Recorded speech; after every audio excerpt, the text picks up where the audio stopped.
When two officers forcefully removed a black man from an airplane, they had no idea who they were dealing with. But this wasn't just any passenger.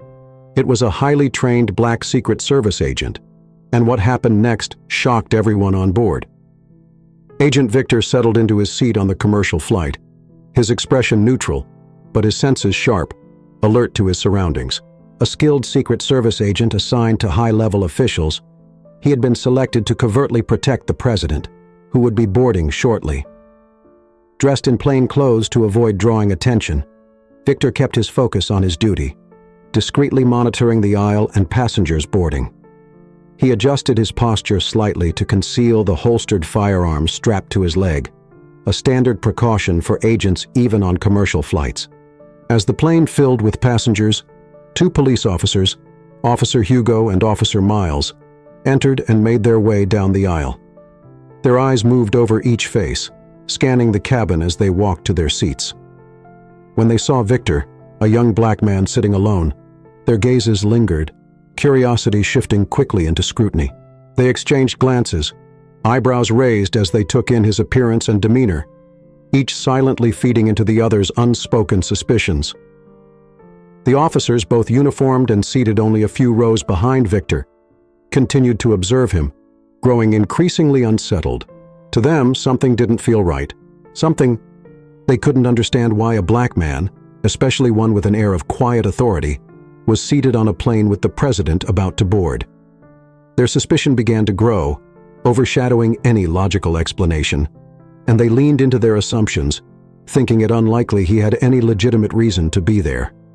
Minutes passed, and with each passing moment, the officers' doubts solidified into certainty. Finally, unable to restrain their suspicions, Hugo and Miles stood, stepping into the aisle and making their way over to Victor. Their expressions were guarded but edged with hostility. They stopped beside him, their stances confrontational as Hugo spoke first, his tone flat and probing. "Sir? Can we see some ID?" Hugo demanded, his gaze fixed on Victor with a hint of accusation. Victor looked up, surprised but calm, noting their tone and stance. He could see the suspicion in their eyes, a wariness that seemed out of place, but very familiar. "I'm with the Secret Service," Victor said, keeping his voice level. He moved slowly, reaching for his identification, but the officers cut him off, dismissing his response. "Secret Service?" "Sure," Miles muttered, his skepticism plain. "And what are you doing on this flight?"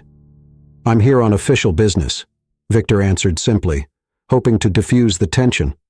But the officers' expressions only hardened, their disbelief deepening. As Victor shifted in his seat, Miles's gaze dropped, catching sight of the firearm strapped to Victor's leg.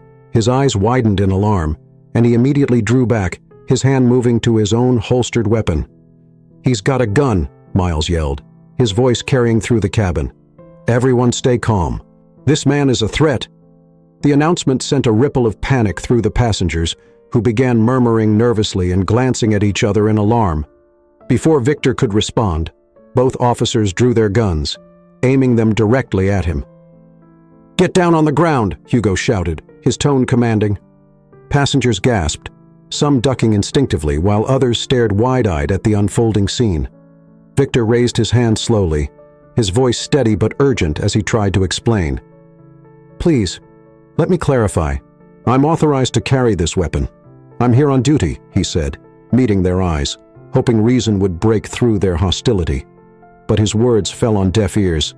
The officers were too far gone in their assumptions. Their fear of what they believed he represented blinded them to any logic. Ignoring his protests, Hugo reached for Victor, roughly grabbing his arm as he forced him onto the ground. Victor winced but complied, aware that resisting would only escalate the situation. His hands were restrained behind his back, and he felt the cold bite of the cuffs on his wrists as the officers searched him, stripping him of his personal items, including his Secret Service badge. They pocketed it without a second glance, too fixated on their perceived threat to examine it closely. Hugo and Miles exchanged a grim nod, certain they had neutralized a serious threat. Their shouts for calm continued as they secured Victor's weapon, treating him with the severity they reserved for a known criminal. Victor lay on the ground, his face pressed against the rough carpet, frustration simmering within him. He understood too well that his skin color, combined with their assumptions, had made them see him as a threat first and a person second. The officers wasted no time hauling Victor to his feet, keeping his hands bound tightly as they escorted him off the plane. As they walked him down the aisle, passengers started, some whispering in shock, others simply watching with wide, fearful eyes. Victor's heart sank. He wanted to assure them that he was no danger, that he was there to protect, not harm. But the officers kept him moving, their expressions set in stone, their suspicions unchecked. As they exited the plane, they led him through the terminal, drawing stares from onlookers as they made their way toward the airport security office. Victor's mind raced with frustration and concern, knowing his absence could compromise the president's security. But despite his attempts to explain, the officers ignored him, too committed to their mistaken narrative to question their actions. Once inside the security office, they roughly pushed him into a seat, their eyes cold and unyielding. "You think we're just going to take your word for it?" Miles sneered. "We're going to find out exactly what you're up to." Victor met their stares, his jaw clenched, but his gaze steady. He knew that the truth would come to light eventually. But in that moment, bound and stripped of his authority, he felt the full weight of their prejudice, a barrier that no badge or rank could break. Despite Agent Victor's repeated attempts to identify himself, the officers pressed him harder, refusing to listen. Each word he spoke seemed only to fuel their suspicion. Ignoring his explanations, Officer Hugo and Officer Miles pinned Victor down against the rough carpet of the airplane floor, securing his hands tightly behind his back. Victor winced as they forced him into handcuffs, his efforts to stay calm growing more difficult with each dismissive shove. Passengers watched in stunned silence, some whispering among themselves, others craning their necks to get a better view of the spectacle unfolding before them. The officer's harsh treatment of Victor made several onlookers frown in confusion, yet no one dared to intervene. From his position on the floor, Victor scanned the faces, hoping for a glimmer of understanding, but the officers left him no chance to clarify. They pulled him roughly to his feet, ignoring his Secret Service badge as they patted down his pockets, confiscating every item he carried with the air of men who had captured a dangerous criminal. "Out of the way!" Miles barked as they escorted Victor down the aisle toward the exit, ignoring his efforts to speak. "I'm on duty," Victor said, his voice firm but controlled. "I'm here for the president. Removing me could endanger him." But Hugo scoffed, giving Victor a cold look. "Save it. You're done with excuses."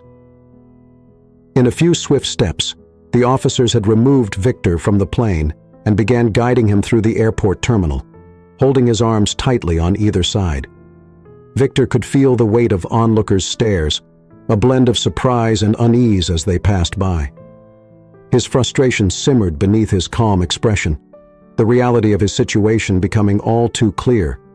These officers had already decided he was a threat, and no words of his would change their minds. Once they arrived at the airport security office, the officers shoved him toward a small, dimly lit detainment room. Victor stumbled slightly but steadied himself, taking in the sterile, confined space that now separated him from his duty to protect the president. They pushed him into a metal chair, the handcuffs biting into his wrists as he sat, facing the officers who towered over him with crossed arms and hard-set faces. For the first time since boarding the plane, a flicker of real worry crossed Victor's face. He knew that his absence could compromise the president's security, especially on a commercial flight, where every second counted. Taking a deep breath, he looked each officer in the eye, hoping they'd finally give him a chance to explain. "You're making a serious mistake," he said, keeping his tone steady but forceful. "I'm part of the Secret Service. I'm on assignment to protect the president. You have to let me go." But Hugo shook his head, his expression both skeptical and annoyed. "Yeah, and I'm the Queen of England." He shot a look at Miles, who laughed, and they both shook their heads, as if the notion were too absurd to entertain.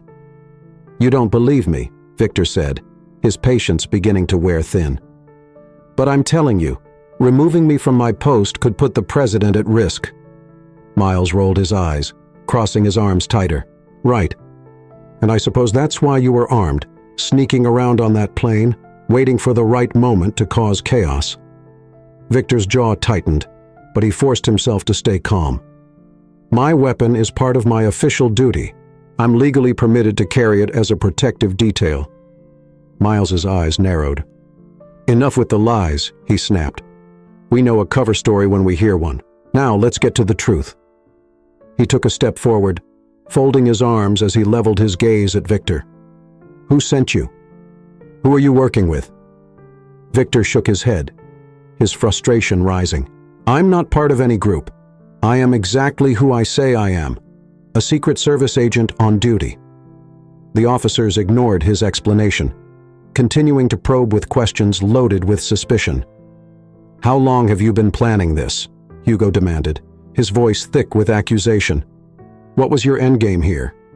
There is no plan, Victor replied, his voice clipped, and there's no threat. I'm a federal agent, tasked with protecting the president. That's it. But his words fell flat, drowned out by the officers' distrust. They exchanged a look, communicating wordlessly before continuing the interrogation, each question more aggressive than the last. They demanded names, affiliations, anything they thought could tie him to the threat they believed he posed. Each answer Victor provided was met with dismissive scorn, the officers doubling down on their assumptions rather than considering his identity. As the minutes ticked by, Victor felt his frustration deepen. He was bound, confined to a detainment room, treated as a criminal, all while the president, his charge, was left unprotected on the plane. Every attempt to explain had been met with derision or outright hostility, their refusal to listen underscoring the biases that clouded their judgment. Finally, with no recourse left, Victor fell silent. He had said all he could, given them every answer, every piece of information they needed, but it was clear that the officers' minds were made up, their judgments cemented. He stared at them, his expression a mask of calm resignation, knowing that only time or a higher authority could break through the thick wall of prejudice surrounding him. Hugo shook his head, casting one last glare at Victor before stepping out of the room, leaving him under Miles's watchful eye. Victor sat in silence, a mixture of anger and helplessness tightening in his chest as he waited, hoping that soon someone with the authority and open-mindedness to listen would step in to correct the disastrous misunderstanding. On board the plane, as the flight crew completed their final checks, a senior Secret Service agent noticed something strange. Agent Victor, assigned to protect the president on this flight, was nowhere in sight. This unusual absence raised immediate concern. Every agent knew the critical importance of staying within the designated security perimeter. One agent quickly alerted the president's chief of staff, who immediately felt a prickle of unease. The crew checked with airline staff, combing through records to find out if Victor had deboarded for any reason. The more they searched, the clearer it became that Victor hadn't left voluntarily. He'd been forcibly removed. It wasn't long before the story emerged that airport police had taken him into custody, accusing him of suspicious behavior. The president's face tightened with anger as he processed the implications. "He's been detained?" the president asked, his tone steely. "And they're claiming he's a terrorist?" The chief of staff nodded, his expression troubled. "That's what the report states, sir." The president took a deep breath, reining in his frustration. He knew that Victor, one of his most trusted agents, was not only highly capable, but also deeply dedicated. The idea that Victor would pose a threat was laughable, yet it was clear that racial bias had colored the judgment of those officers. For the president, this was more than just a security oversight. It was an insult to Victor and his team, and it put everyone at risk. Without expertise and vigilance, the entire protective detail was weakened. "Hold the flight," he ordered, his voice low but firm. "I'm going down there myself." The president and his team deboarded, navigating swiftly through the terminal until they reached the airport security office. The sight of the president and his high-ranking entourage entering the office caused a ripple of alarm among the staff, who exchanged nervous glances as they processed the unusual arrival. Inside, Officers Hugo and Miles stood, appearing smug as they told a colleague about the terrorist they had apprehended. The chief of staff stepped forward, his voice commanding. "Where is Agent Victor?" he demanded, his expression leaving no room for argument. Hugo and Miles looked up, their smug expressions faltering as they registered the president's presence. Hugo stammered, recovering just enough to answer, Agent Victor? We apprehended a suspect claiming to be Secret Service, if that's who you mean, sir." The president's eyes hardened as he looked directly at the officers. "You apprehended one of my agents," he said slowly, "under the assumption that he was a terrorist?" Miles cleared his throat, looking increasingly uncomfortable. "Sir, we thought it was suspicious. A man with a weapon on the plane, claiming he was Secret Service. We were just doing our job." The president raised an eyebrow. "And did he have credentials? Did he attempt to show you identification?" The officers looked at each other, suddenly uncertain. Hugo mumbled something about protocols and safety, but his voice trailed off under the president's steady gaze. The chief of staff gave a pointed nod, and an aide handed over the confiscated badge, confirming that it was indeed Secret Service issued. The officers' faces went pale as the weight of their mistake dawned on them. The president's jaw was set, his expression one of thinly veiled frustration. "Agent Victor was here to protect me. His removal compromised the security of this flight and put my life, and everyone else's, at unnecessary risk," he said, his voice icy. Realizing the gravity of their error, both officers stood frozen, their confidence shattered. The chief of staff gestured to the door, and the officers quickly led the president and his team down the hallway to the small detainment room where they had been holding Victor. Inside, Victor sat quietly, his expression composed despite everything he'd endured. The moment he saw the president enter, his posture relaxed slightly, a look of relief flashing across his face. He had remained calm throughout the interrogation, knowing that the truth would eventually come to light, but the physical and mental toll was evident in his eyes. The president stepped forward, reaching out a hand to help cater to his feet. "Agent Victor, I apologize for this unforgivable misunderstanding," he said sincerely, his voice carrying the weight of his respect for the men who had been wrongfully detained. Victor nodded, accepting the president's hand and the apology with quiet dignity. "Thank you, sir.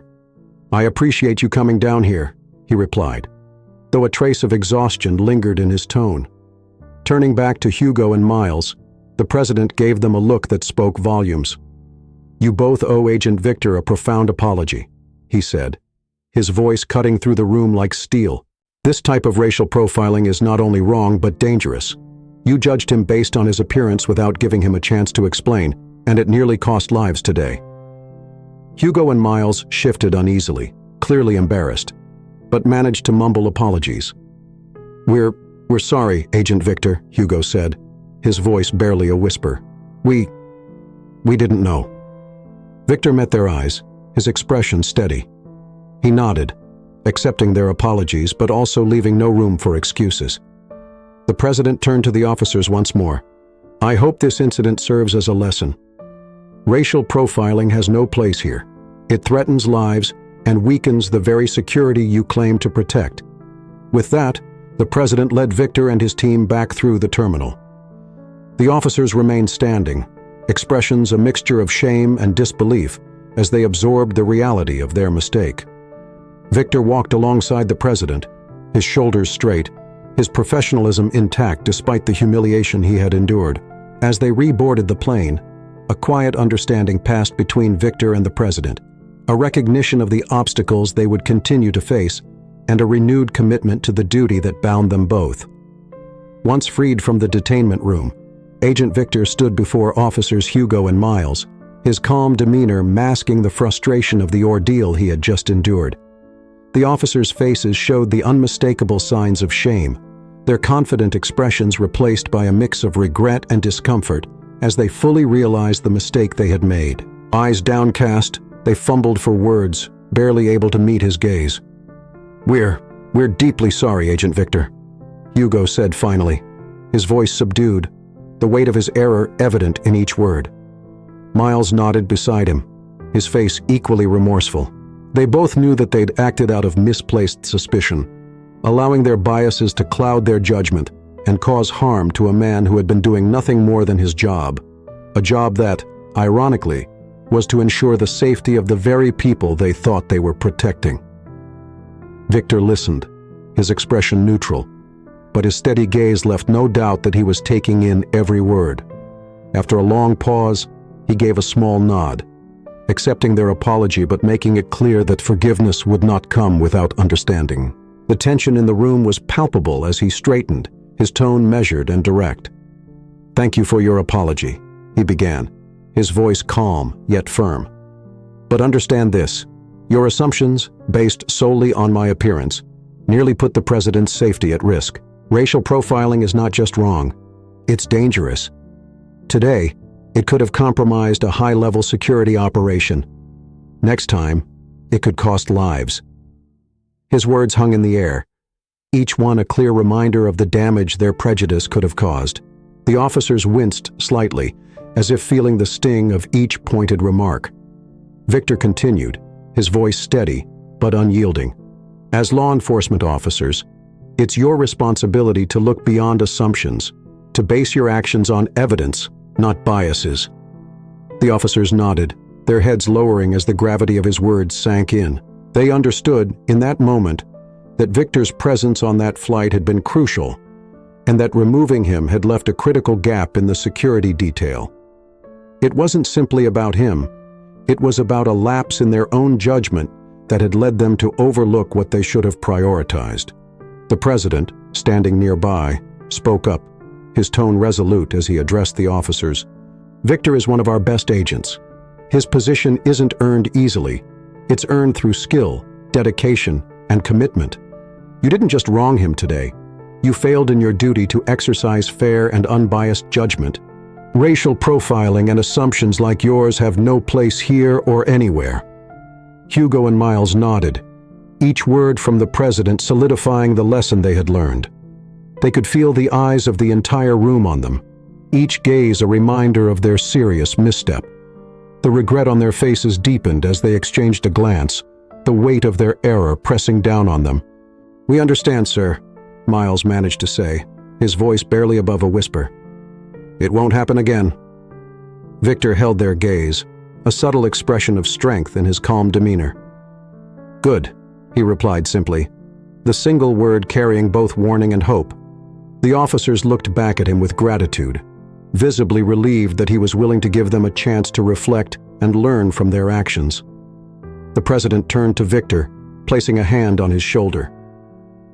"Let's get back to the flight," he said with a nod. Victor gave a brief nod in return, falling into step with the president as they walked back through the terminal toward the boarding gate. They moved side by side, both men acutely aware of the larger implications of what had just occurred. As they reboarded the plane, the flight crew and passengers who had witnessed Victor's earlier removal looked on with a mixture of curiosity and understanding, some even offering brief nods of respect as he passed. Victor, though outwardly composed, felt a deep sense of relief returning to his post, his purpose as clear as ever, despite the challenges he had faced. Meanwhile, back in the security office, Officers Hugo and Miles stood in silence, reflecting on the incident. They knew that today's events had forever shifted their perspective, a harsh reminder of the critical importance of fair judgment and trust in the people around them. Racial profiling had led them to question and humiliate an innocent man who had been performing his duty with utmost dedication. The regret they felt was sharp and real, a lesson they would carry into every encounter from that day forward. As Agent Victor resumed his place on the flight, he glanced briefly out the window, the events of the day playing through his mind. Though the experience had been unsettling, he felt a renewed commitment to his role, recognizing that moments like this were why he served, to ensure that everyone, even those who had wronged him, could live free from harm. For Victor, the experience had underscored the importance of standing up to prejudice and holding people accountable for their actions. Yet he knew the real victory lay in their willingness to learn. Disclaimer: the events and characters depicted in this story are fictional, and not based on real people or occurrences. This narrative is meant to engage readers through imaginative storytelling,